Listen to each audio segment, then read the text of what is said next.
haddii macmiilku ku bixiyo deyntii lagu lahaa muddadii loo qabtay in ka yar hadduu ku bixiyo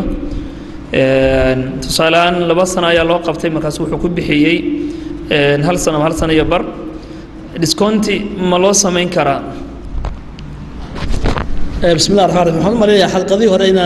كجا جواب سؤال وكلا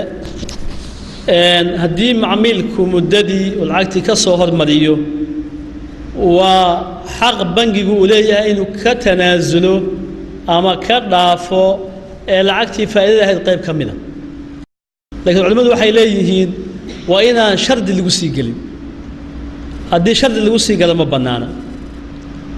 لكن هدي شرط اللي قصيقلين oo macaamilka lacagta soo dedejiyo muddadii deynta loo qabtay ka soo dedejiyo oo bangigu u arko inuu ka dhaafo faa'iidadii qayb kamida oo hadii mesela ay ahayd 12% ama 12% oo bangigu ka dhigay 6 ama 8 ama 9 ama 10 ama wixii la mid ah shard horena aanu jirin waa banaantay wallahu subhanahu wa ta'ala alam